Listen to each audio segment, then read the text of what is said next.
Conexão Poder. Oferecimento Unimed Cuiabá. Em 2016, você vai tirar todos os seus sonhos do papel. Oi, boa noite. O Conexão Poder deste domingo recebe o presidente da Câmara de Dirigentes Lojistas de Mato Grosso, Paulo Gasparotto, e também Ivo Firmo, que é coordenador de fiscalização do PROCON de Mato Grosso. Economia e como fica o seu bolso estão em discussão aqui esta noite. Fique com a gente, o Conexão Poder está no ar. A queda dos indicadores econômicos, que estagnou o crescimento do país e aumentou o desemprego, está refletida também no comércio de Cuiabá. Economizar é a palavra de ordem, mas para isso é preciso ficar atento às armadilhas e denunciar ao PROCON. Mas o que é ruim pode piorar? Os efeitos da crise e a resposta dos comerciantes para enfrentar tempos difíceis. É o que vamos debater agora no Conexão Poder. Muito bem, participam dessa entrevista aqui comigo o professor e cientista político João Edson e também o jornalista Paulo Coelho. Senhores, obrigado pela presença, ótima noite para os senhores. Crise, turbulência política, enfim, Paulo, tem solução? Olha, eu acho que Mato Grosso está inserido dentro do contexto nacional. Nós vivemos dias difíceis politicamente e economicamente, e, obviamente, que nós vamos conviver com essa situação aqui também em Cuiabá e no Mato Grosso. A grande dificuldade hoje não é até você vender um pouco a menos do que você vinha vendendo. Acontece que os gastos das empresas, o custo das empresas aumentaram, principalmente os custos tarifários da área pública, né? Nós tivemos os preços controlados, combustível, impostos, combustível, energia elétrica teve um peso muito grande aqui na capital, porque grande parte dos estabelecimentos são refrigerados, né? E tem um consumo enorme de energia elétrica. Então os custos subiram assustadoramente. E com promessas ainda de aumentos de tributos aqui na capital, né? Com relação ao IPTU, né? E outros impostos para o ano de 2016. Então a gente vê assim, com bastante receio, né, o ano que vem, dentro dessa conjuntura que o país está atravessando, e sabendo que todos os municípios, ou grande parte dos municípios de estado e a União, passa por também dificuldades terríveis, né, em função dos seus orçamentos, e que a gente prevê que o ajuste fiscal será feito exclusivamente no bolso do trabalhador. Então essa preocupação a gente quer fazer com que a sociedade entenda que nós temos que se organizar para não permitir mais que o aumento dos impostos avance dentro do bolso do cidadão, dentro do bolso do trabalhador. Porque, logicamente, o comércio está atrelado a essa situação. Quanto mais se retira do trabalhador, se retira dos balcões dos estabelecimentos, né? E eles passam a não ter mais sustentabilidade nas suas atividades. O fator emprego, boa noite, presidente. O fator emprego nesse segmento, como se portou em 2015, diante dessa crise que houve? Há quem diga que 2015 foi 2000 né? E como isso afetou a questão do emprego aqui no município? Nós sabemos que o desemprego acontece primeiro na indústria, né? E nós sabemos que esses números são enormes, a indústria foi duramente atingida. Isso já está sendo repassado para o comércio. O comércio já vem desempregando também bastante, não só o comércio, e principalmente a área de serviços também. E a área de serviço tem feito com que ela perdeu muita renda, o trabalhador da área de serviços perdeu muita renda, e isso vem impactando também numa inadimplência hoje muito alta dentro do comércio, além também das vendas, né, serem prejudicadas por esse fator. E nós vimos agora, no final do ano, né, praticamente não houve contratação temporária, porque as empresas não têm recursos, não querem se aventurar a gastar mais, porque tem quase certeza que as suas receitas não serão do mesmo tamanho das despesas que eventualmente poderão acontecer. Eu queria perguntar para o representante do PROCON Primeiramente, boa noite. Essa situação que ocorre geralmente, e agora deve ocorrer também, que são as liquidações.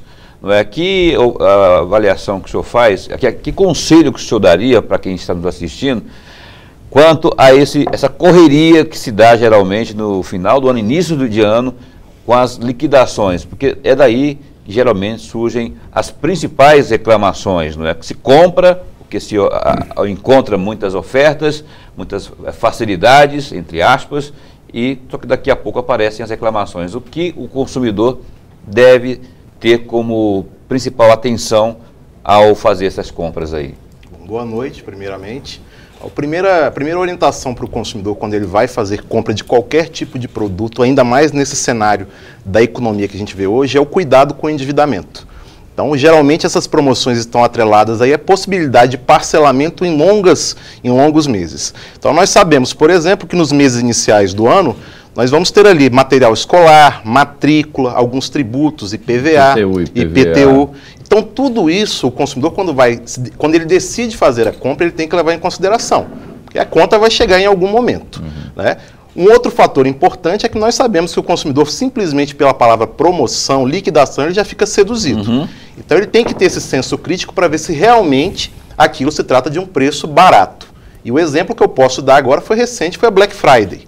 O PROCON monitorou alguns sites, alguns grandes sites. Black Fraud, né? E identificamos o que o consumidor já vem reclamando há muito tempo nas redes sociais.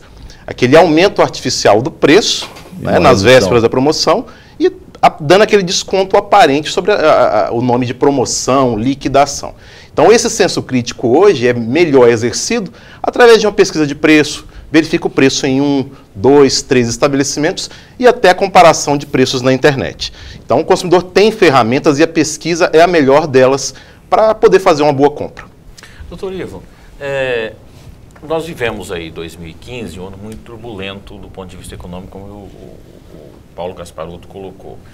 Existe algum impacto no PROCON durante a crise? Como que se comporta o consumidor? Ele fica mais exigente em função da diminuição do seu poder aquisitivo? Ou o que aparece mais no PROCON? Existe uma diferença nisso? É normal? O que nós verificamos esse ano nos números do PROCON, principalmente pelo que já foi falado em relação ao aumento da tarifa de energia elétrica, foi um aumento significativo nas reclamações referentes a esse segmento. Então, muitos consumidores, quando viu a sua conta ali subir, às vezes sem entender, sem verificar a questão da bandeira vermelha, né, da questão tarifária, acabava indo para o PROCON para reclamar da fatura. Então, às vezes até um esclarecimento, pedir um esclarecimento sobre esse aumento. Em relação à maior procura, a gente não nota isso em razão da crise, não. O que a gente tem trabalhado muito é orientando o consumidor cada vez mais para que ele reclame realmente quando houver algum tipo de insatisfação.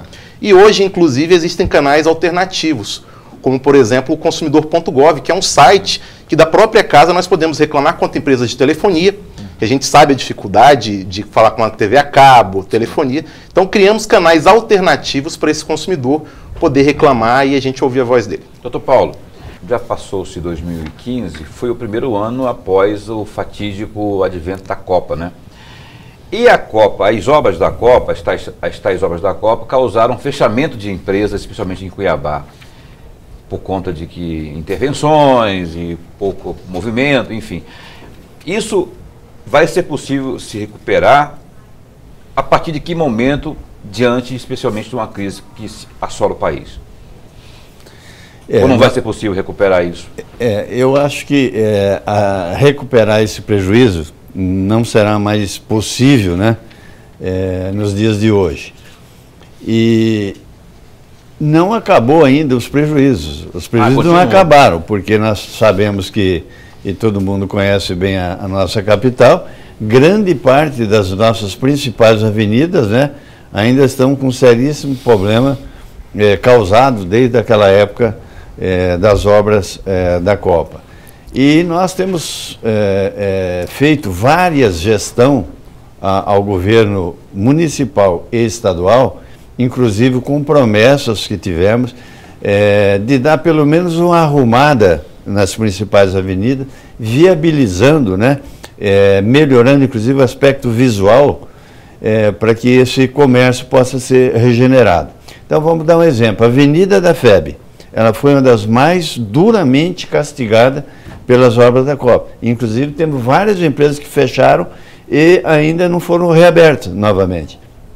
A Miguel Sutil foi um outro caso. Grande parte de empresas de serviços que estavam estabelecidas, né, também fecharam suas portas e não conseguiram mais reabri-las, né? E esse processo VLT, que vem causando esse grande incômodo, né, nessas principais... É o principal causador, né? É o principal causador. A gente também não sabe ainda, né, como isso vai se comportar para frente. Se isso vai demorar mais 6 meses, mais 1 ano, mais 2 anos. Temos escutado e ouvido os mais diversos, né, tipos de informação. Ontem chegamos até a ouvir informação que pode demorar 4 a 5 anos, né, reiniciando isso para ser concluído. Então, assim, o comércio, ele padece, né, muito da condição da mobilidade urbana da cidade. Nós tivemos uma reunião há 6, 7 meses com o secretário de cidade, o secretário de cidade aqui do Estado, dizendo que em aproximadamente 60 dias nós tiraríamos, né, onde está obstruído, né, esses locais seriam de alguma maneira provisoriamente modificados, criando vagas de estacionamento ou outras alternativas possíveis, mas que até agora também não tivemos nenhuma solução. E, logicamente, o principal comércio da cidade está estabelecido dentro dessas principais avenidas.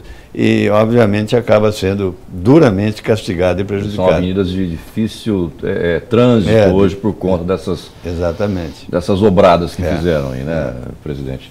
Eu preciso ir para o intervalo, Adriano, nosso tempo está correndo.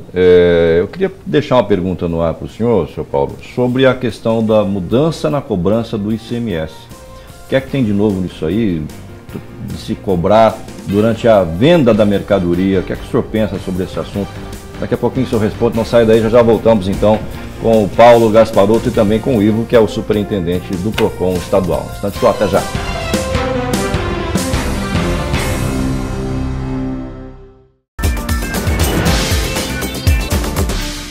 Bem, voltamos com Conexão Poder deste domingo. Eu deixei a pergunta aqui para o Paulo Gasparotto sobre a nova metodologia ou a proposta de uma nova metodologia de se cobrar o ICMS na venda da mercadoria. Como é que é isso, Paulo? Como é que está essa discussão aí com o governo? O governo do Estado, através de duas secretarias, vem discutindo com todos os segmentos do comércio e também da indústria uma nova modalidade de tributação do ICMS. Nós estamos num regime hoje chamado carga média, que está implantado há aproximadamente 12 anos, que é o pagamento do imposto na entrada das mercadorias. Isso ficou um sistema muito interessante, porque com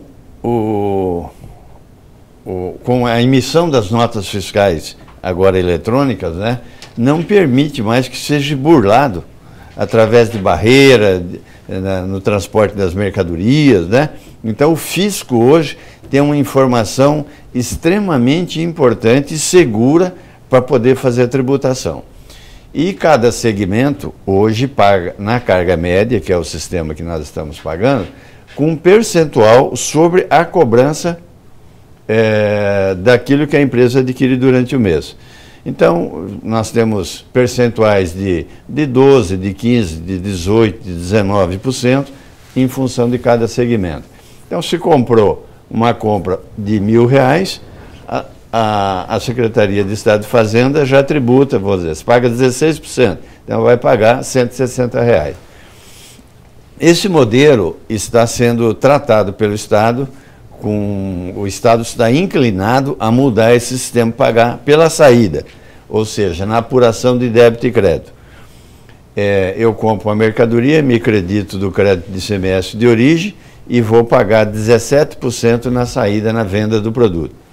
Só que nós temos hoje, dentro do país, quando se fala em ICMS, nós temos um negócio extremamente complicado. Então, se eu comprar de uma empresa em São Paulo, que está no Super Simples, eu tenho 0 de crédito de origem. Se eu comprar em São Paulo, que não é super simples, eu tenho 7. Se eu comprar em Rio Grande do Sul, eu tenho 12. Se eu comprar no Nordeste de empresa incentivada, eu tenho 0. Então, existe uma complexibilidade muito grande para você estabelecer o preço do produto que você vai vender, para poder, a nível concorrencial, poder trabalhar. E o setor empresarial do comércio vem lutando para que não haja essa mudança. Porque se o Estado tem um controle absoluto hoje da entrada das mercadorias e através de um percentual fixo ele recebe o ICMS, nós entendemos que não há necessidade de voltar a pagar pela saída, uma vez que pode gerar, né, um grande nível de sonegação, voltando a empresas não emitir os documentos fiscais de saída.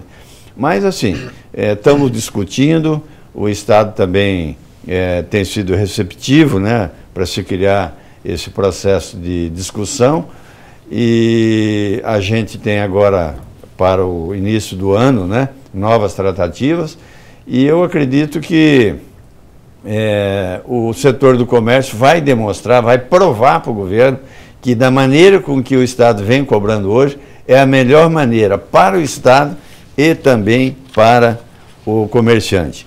Principalmente levando em consideração um aspecto que é muito valorizado pelo contribuinte, que é a simplificação. Se eu recebo do Estado um extrato que eu comprei tanto e vou pagar tanto, encerra a fase tributária e está liquidado o assunto. Na apuração, você vai apurar nota por nota, o crédito, o débito, a incentivada, do super simples, você cria uma burocracia novamente, né, extremamente elevada, que já hoje há uma complexibilidade enorme no sistema tributário nacional e que não conseguimos evoluir 1 centímetro nos últimos 10, 15 anos na reforma tributária. Então, ela é uma coxa de retalho, ela vem sendo feita a critério de cada Estado, né, achando aquilo que é mais interessante, que é melhor para cada um, e promovendo essas alterações. Nós, só para vocês entenderem e para o público também entender, nós temos hoje 95% das empresas do Estado são micro e pequenas empresas. Então, olha como isso é interessante. Elas são 95% das empresas. Em compensação, elas pagam apenas 5% do ICMS do Estado. As outras 5% pagam 95% do imposto. Aí vem a diferença, e por que se nós somos favoráveis a que a microempresa seja prestigiada? Porque ela também, embora ela pague o menor imposto, mas ela é a maior empregadora. Ela emprega 70%, 75% das pessoas que estão nessas atividades. Então, ela paga menos impostos, mas ela é a grande responsável pela empregabilidade que gera renda e consumo. E, do outro lado, nós temos as médias empresas que pagam a carga cheia, do outro lado tem as incentivadas, do outro lado tem as grandes redes com grande poder de compra. Então, nós vivemos também um momento de extrema dificuldade a nível concorrencial entre as próprias empresas, em função da dificuldade tributária. Doutor Ivo, o senhor, queria que o senhor fizesse aqui uma análise, uma avaliação, como foi o ano de 2015, porque a gente tem informação de que os principais vilões em reclamações foram a telefonia, a energia elétrica. Mas e a questão a água municipal, da CAB? Também parece que houve bastante. Quem liderou isso aí e como o PROCON tem orientado, tem agido para orientar esses consumidores? Porque o empresariado reclama, o comerciante reclama, mas também tem muito comerciante, muito empresário que acaba agindo de má fé com o consumidor também, né? Que é o cliente dele. E aí entra o seu trabalho, né, Ivo? Sim, os campeões de reclamação no PROCON já há alguns anos, os últimos 3 anos, são segmentos de energia elétrica e água e esgoto. Aqui na capital todos sabem do problema da distribuição de água, os problemas aqui foram objeto aí de diversas discussões em diversos fóruns aí, por conta da questão da água, e o PROCON procurou trabalhar isso, inclusive realizando mutirões com essas duas empresas. Então o PROCON antecipou aproximadamente 1.000 audiências que seriam realizadas aí em 2016, por conta da pauta, para realizar elas em outubro agora, justamente para agilizar. Porque quando a gente fala de energia elétrica e de água, são bens essenciais, serviços essenciais aí para a população. Mas temos também outros setores aí que incomodaram bastante o consumidor. Por exemplo, cito aqui a questão do aparelho de telefone celular. Hoje, as pessoas têm 1, 2 aparelhos. E a indústria ainda, no Brasil, ela ainda não respeita o consumidor da mesma forma que ela respeita esse consumidor em outros lugares do mundo, né? Conversávamos mais cedo aqui sobre, por exemplo, a questão de consertar um aparelho. Como é penoso para o consumidor, muitas vezes, quando ele tem um problema com o eletrônico, uma TV, um celular, buscar uma assistência técnica. Às vezes não tem peça, às vezes esse aparelho tem que ser remetido para São Paulo para consertar. E o consumidor fica um mês sem fica privado daquele produto. E a empresa não fornece um outro aparelho de reserva. Então, né? É um problema brasileiro esse duplo padrão que as empresas têm em relação ao consumidor, né? Nós sabemos que tem empresas multinacionais... nós pagamos muito mais caro no aparelho de telefone do que paga um americano, do que paga um europeu. Exato. Além disso, será que o tratamento que ele dá para o consumidor lá é o mesmo? Você não ouve, por exemplo, em alguns países, falar em consertar um aparelho. Deu um problema, troca para o consumidor. Então é algo que tem que se avançar muito, essa logística das empresas e esse respeito ao consumidor. É muito burocrático, né, superintendente? O processo em si, a resposta, ela demora muito para vir, não é? A situação que o senhor falou aí do aparelho celular. Para obter a resposta, para aquele consumidor obter o êxito, é questão de meses, não é? Então, é justamente isso que ele está criticando. A legislação brasileira, ela permite, quando você tem um problema com o aparelho, ela permite um prazo de até 30 dias para que a empresa, o comerciante e o fabricante conserte aquele produto. Então, conserte. Troque. Se passa desse prazo, no 31º dia, aí surge para o consumidor o direito de devolução do valor ou de troca do produto. Nesse caso da São 30 dias. Aí passou um monte de dias, um monte de semanas. Exatamente. Com dor de cabeça, tendo problema com o aparelho. Exatamente. Que, na verdade, existe um princípio da lei. Trabalhar muitas vezes e não consegue. Perfeito. Existe um princípio de lei universal, que é o seguinte, o senhor conhece muito bem essa questão. Quando se demora para tomar a decisão, automaticamente você beneficia o infrator e você penaliza a vítima. Sim. Por que, quando nós falamos de economia no Brasil, foi criado um instituto que não existe em todos os países? Eu quero lembrar de uma discussão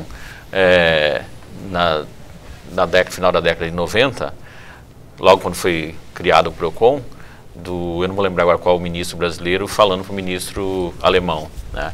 Olha, nós estamos tão evoluídos que criamos o PROCON. Ele perguntou o que era, quando explicou, ele falou, vocês não tem nada lá? Ele falou, não, lá ninguém engana ninguém, por que eles vão criar uma instituição? Então ela é criada achando que existe um problema. Apesar de tanto tempo já de PROCON, tá? de luta sobre isso, por que ainda existe uma morosidade de tomar decisões sobre questões tão óbvias muitas vezes, que ao apresentar a denúncia, a gente já sabe que houve litigância, houve roubo, houve um punhado de coisas, e mesmo assim essa demora. O PROCON ele criou alguns mecanismos que permitem hoje, por exemplo, a resolução bem rápida do problema. Então, por exemplo, algumas empresas têm procurado o PROCON para criar canais de atendimento direto. Então, alguns segmentos, por exemplo, o consumidor, quando ele tem um problema, ele chega no posto de atendimento do PROCON, o atendente ele entra em contato imediatamente por telefone com esse canal específico e sai com o problema solucionado ali. Nós sabemos que existem empresas. Algumas realmente protelam isso durante muito tempo.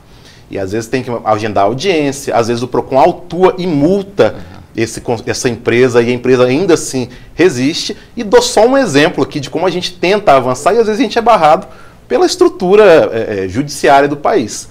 O Sistema Nacional de Defesa do Consumidor, há um certo tempo, a coisa de 2 anos atrás, ele teve um entendimento de que o aparelho celular, por exemplo, ele é um produto essencial. Porque você só consegue utilizar o serviço essencial, que é a telefonia, através do aparelho. Então entendemos que não era razoável que quando o consumidor compra um aparelho de R$1.000, R$1.500, que seja, ou até mais barato, que ele ficasse privado 30 dias daquele bem. Então houve um entendimento, uma nota técnica da Secretaria Nacional do Consumidor dizendo o seguinte, olha, quando tiver problema com esse tipo de produto, a troca tem que ser imediata.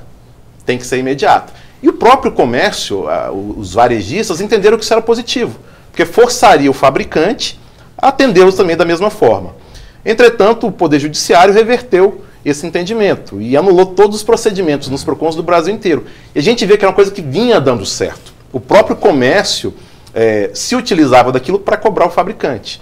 Então, quem que acaba sendo penalizado no fim das contas? O consumidor. Sim. E a gente vê isso em relação a isso. Em relação a automóveis, é um outro problema, às vezes tem que vir peça de fora, eletrônicos de forma geral. Então, existe todo um trabalho do sistema para avançar nisso.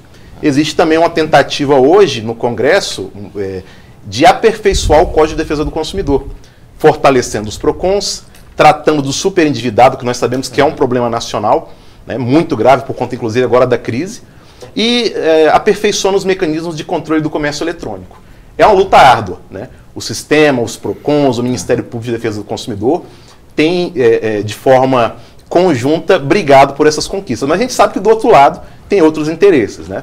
Então, às vezes, um projeto de lei no Congresso, a luta é árdua para que ele não vingue prejudicando os consumidores, e as lutas também no Judiciário, que são outro campo de batalha. E a briga pelos combustíveis, postos de gasolina? Sim. A população criou-se uma possibilidade, porque olha, é uma questão louca, não é só aqui na cidade. Vou te contar uma história, não era agora, já faz um tempinho, mas eu fiz, obrigatoriamente para a questão do serviço, eu fiz um tour para o Mato Grosso. Eu devo ter registrado isso em foto ainda, que eu tirei fotos dos postos de combustível. Eu saí de Cuiabá com álcool a 1,83, era o preço médio. Quando eu passei Sorriso, que estava a 2,40 em Sorriso, andei 10 quilômetros, cheguei num posto que estava 1,37. Fui a Sinop, dei uma volta e fui para Juína. Quando eu cheguei em Brasnorte, estava 3,73. Isso dentro do estado de Mato Grosso.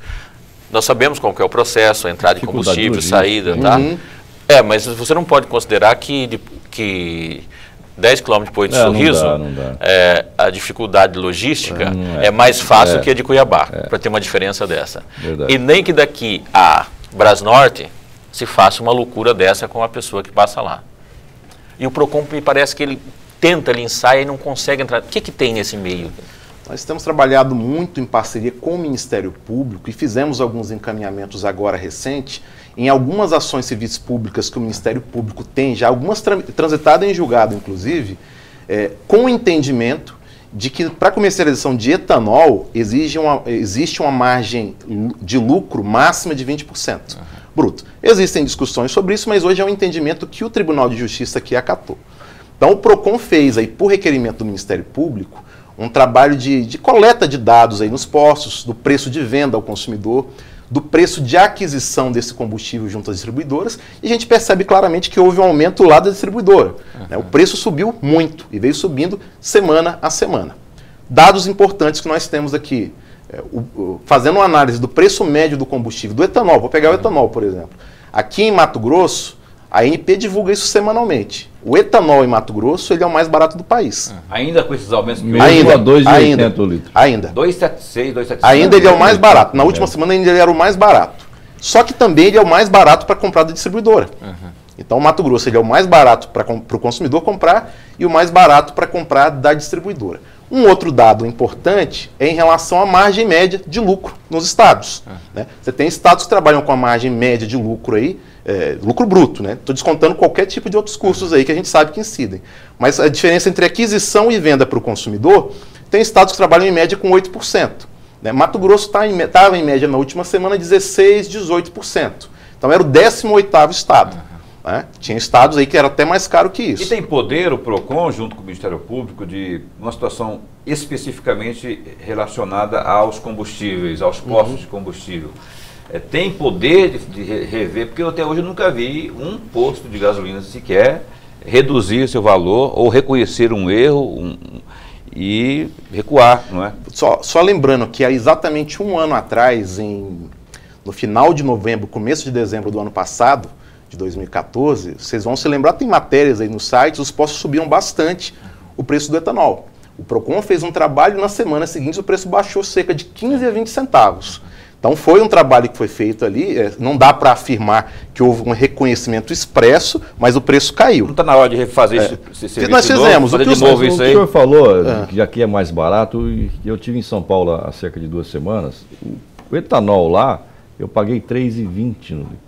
Em São Paulo. E a gasolina no mesmo posto, R$4,10. Quer dizer, é uma diferença muito grande em relação ao Mato Grosso, né? São Paulo ocupa... E lá tem as refinarias. Exato. E tem várias e várias usinas de São Paulo ocupou o segundo lugar nesse ranking do preço do combustível, pelo menos na última pesquisa. Mas aí só respondendo o Paulo, o PROCON instaurou investigações em relação a alguns postos aqui na capital. Em relação à primeira relação que o Ministério Público encaminhou para a gente, que eram 30 postos, e em relação a outros 30 que a gente estava acompanhando desde o ano passado. E o que é importante no trabalho do PROCON? O que o PROCON pode fazer? E é importante que a sociedade saiba. O PROCON nunca vai ditar preço de nenhum tipo de produto, porque não é o papel nosso. Tem que fiscalizar. Não é o papel nosso. Em algumas situações, quando o PROCON identificar que houve esse aumento abusivo, né, e a legislação se permite, com base no artigo 39, inciso 10 do Código de Defesa do Consumidor, os postos serão autuados. Os postos e qualquer outro tipo de segmento. E voltando aqui ao tema Copa do Mundo, a gente vai se lembrar de um caso clássico aqui em Cuiabá, que o PROCON autuou, que era um determinado hotel e alguns sites de venda que subiram o preço da diária de um hotel para o jogo Colômbia e Japão, que ele foi de R$200, que era o preço praticado, para 3 mil. É um caso clássico de aumento abusivo. Nesse caso dos postos é mais difícil constatar isso. Os custos subiram, né? A gente sabe que houve um aumento de custos, o preço de aquisição está subindo, teve um aumento de energia elétrica, como já foi colocado. Então tem outros elementos que estão sendo analisados. Mas esse é o papel do PROCON, analisar isso, trabalhando junto com o Ministério Público, encaminhando, e se for o caso e constatar a abusividade, autuar. Senhor, eu preciso fazer um intervalo. Mas só deixa eu fazer essa questãozinha. Faz essa pergunta, a gente chama o intervalo e ele responde no Não é uma pergunta, é uma provocação. Pode provocar. Quando que o PROCON vai ficar forte o suficiente? Porque ninguém pratica preço mais abusivo do que o governo. Nós pagamos a gasolina e o óleo diesel mais caro do mundo, que vai impactar em tudo, inclusive na questão da economia. Quando nós vamos ter uma instituição tão forte que a gente pode, inclusive, enquadrar o governo? Eu respondo daqui a pouquinho, depois do intervalo, e uma pergunta para o Paulo também, a questão dos estacionamentos gratuitos. A lei pega ou a lei não pega, Paulo? Não saia daí, daqui a pouquinho nós voltamos então com o Paulo Gasparotto e também com o Ivo Firmo. Um instante só, até já.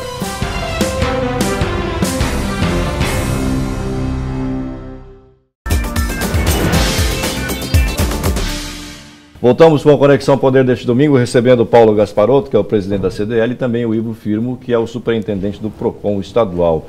O senhor deixou uma provocação ao Ivo sobre o poder do PROCON em fiscalizar o governo. Porque a função básica do PROCON é uma defesa da economia popular, a economia do povo. Essa é a origem dela, me corrija se eu estiver errado, lá no início, é a regulação. E ninguém hoje é mais abusivo do que o governo, por incrível que pareça. O grande exemplo disso, já que está falando de combustível, está a questão do petróleo. Enquanto no mundo todo o petróleo caiu, no Brasil está subindo por cobrir os rombos. Mas também está na questão da taxação de impostos. É a pergunta que eu faço para um estendo para o outro. Existe uma pesquisa, Paulo, que diz que de cada 3 pessoas que procuram um contador para abrir uma firma, 1,1 desiste, quando descobre que tem todo o processo burocrático. E que de quem abre essa empresa, no primeiro ano, 52% fecha, ou seja, mais da metade fecha a empresa. Isso também é culpa do governo. Quando que nós vamos ter uma instituição PROCON tão forte que a gente possa dizer o seguinte: escuta, governo, você também está enquadrado? Primeiro vamos delimitar aqui qual é a atuação do PROCON. Né? O PROCON ele é o guardião do Código de Defesa do Consumidor. E esse Código de Defesa do Consumidor, ele regula aí as relações de consumo. E o que é essa relação de consumo? Ela pressupõe um consumidor, né, que somos todos nós aqui, que consumimos produtos e serviços, e do outro lado o fornecedor. Quem que é o fornecedor? É o prestador de serviço, é o comerciante, é o fabricante. O governo, nesse contexto, ele não se insere como relação de consumo. Mesmo a Petrobras não entra? A Petrobras, quando ela atua como distribuidora, ela entra na relação de consumo. Ela é um distribuidor, ela está na cadeia produtiva. Então, nesse caso, ela entra porque ela é uma empresa, até. O governo, lato sensu, o governo federal, esse não. Esse aí está fora da atuação dos PROCONs por uma limitação legal. Ela distribui não só petróleo, não só combustível, ela distribui propinas também, né? Eu deixei a pergunta para o Paulo também sobre a questão dos estacionamentos. É gratuito ou não é gratuito, Paulo? Como é que vai ficar isso? Olha, esse assunto... É uma lei que pega, uma lei que não pega, derruba a liminar e vem outra liminar e derruba a liminar do outro. Esse assunto ele está passando por um momento de uma certa complexibilidade, porque está judicializado, né? Então você bem disse, né? Hora está de um lado, hora está do outro, né? A gente não sabe exatamente o que vai acontecer. Mas nós entendemos, né, nós do comércio, entendemos que nós fazemos parte da livre iniciativa. Cada estabelecimento tem o direito, né, de regulamentar o seu estacionamento. Se vai cobrar, se não vai, se vai cobrar de quem consome ou de quem não consome, né? E a interferência do governo dentro da iniciativa privada, eu acredito que, ao invés de ajudar, ela acaba atrapalhando. Como foi judicializado aqui na capital... Nesse caso não é governo, tem que fazer justiça. É uma lei criada na Câmara Municipal de Cuiabá. Governo municipal. Governo municipal. Governo municipal. E, então, assim, nós também estamos na expectativa como isso vai acontecer. Eu vou também fazer uma pergunta.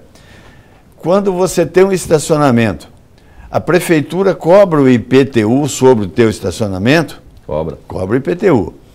A cidade passa por um momento difícil, né, na área de mobilidade, porque não tem onde estacionar os veículos, né? Aquele que consegue ofertar um estacionamento gratuito ou pago de alguma maneira, a gente entende que ele devia ser incentivado, porque basta você se dirigir a qualquer estabelecimento que tem que deixar o veículo na rua, às vezes você não vai porque ele é roubado, ele quebra os seus vidros, né? O governo, como o senhor disse, obriga o empresário a ceder estacionamento, mas o governo acaba não dando a segurança para o cidadão deixar o carro na rua. E, de outro lado, ele tributa também os estacionamentos. Inclusive, hoje, uma coisa assim, quase que incompreensível, não é só com o IPTU, é com o alvará de funcionamento. Antigamente, nós pagávamos o alvará de funcionamento sobre o estabelecimento. Fizeram uma lei em 2011 e passaram a cobrar também o alvará de funcionamento em cima da área total do imóvel que está construído. Então, aumentou também os custos, né, dessas áreas. Mas, assim, estamos aguardando ver que fim isso vai chegar, né, porque a hora que está judicializado, a gente nada mais tem que entender que temos que cumprir as decisões. Uma pergunta para o senhor, que o nosso tempo está esgotadíssimo já, Paulo. O que é que o senhor espera, o que é que o empresariado do setor do comércio pode esperar para 2016? Pior também do que 2015, como a classe política está prevendo? Olha, todos os indicadores hoje indicam que nós vamos ter um ano de 2016 extremamente difícil. Vou dar um dado aos senhores. Hoje, no final de dezembro de 2015, 50% das empresas no Brasil não têm caixa para pagar o 13º salário. Então, dá para sentir a extrema dificuldade que o setor empresarial já vive hoje. Nós temos as taxas de juros mais caras, né? Os bancos extremamente restritivos para ofertar recursos às empresas, uma carga tributária que, além de já estar num teto quase que insuportável, que ultrapassou a capacidade contributiva do cidadão pagar, ainda a gente vê todos os dias, né, a União, Estado, município querendo promover mais aumento de carga tributária. Desemprego batendo nos 2 dígitos. Renda extremamente escassa, em função de desemprego e da própria competitividade do trabalho. Bom, o que se pode esperar para 2016? Que nós vamos continuar convivendo com essa crise com extrema dificuldade. E a saída, né, para nós empresários é reestudar, reinventar o nosso negócio. Nós temos que buscar alternativa que viabilize baixar os nossos custos e tentar sobreviver durante esse período dessa dificuldade que imaginamos que vai demorar de 2 a 3 anos. Então, o PROCON no calcanhar de você. Aliás, eu queria fazer, se permitir, aqui na presença do nosso amigo representante do PROCON, que o comércio tem o mais absoluto respeito ao PROCON. Os comerciantes vêm trabalhando de uma forma no sentido de cumprir todas as exigências e um pouco mais. E os casos isolados que às vezes acontecem, né? Porque nós temos quem produz aquilo que nós vendemos, né? e que existe dificuldade realmente aí, principalmente nas reclamações que passam aí pelos defeitos, pelos problemas que acontecem no eletroeletrônico, no automóvel, enfim, de vários produtos. Mas que o comércio está consciente da sua responsabilidade com o consumidor e que vai continuar fazendo o possível para o consumidor possa ser privilegiado em termos de atendimento e da responsabilidade que ele tem nos produtos que ele oferta. Obrigado pela entrevista. Tenham vocês um bom 2016, que não seja tão desastroso assim. Quero entregar para vocês aqui a lembrança do programa no oferecimento da Tubarão Esportes. É uma caneca como essa que o senhor está usando aqui. Pega aqui, por favor. Coloquem lá nos seus respectivos gabinetes. Ok, muito obrigado. Obrigado, Ivo. Valeu. Agradeço. E saia do encalço dos comerciantes. Obrigado, bom ano para o senhor, bom ano, Paulo, bom ano. Bom ano, Paulo, bom ano, professor João Edson. Obrigado pela parceria de sempre. Obrigado. Obrigado pela sua audiência. Voltamos no próximo domingo, 10 da noite, aqui no canal 22. Ótima noite, ótima semana. Até lá. Tchau.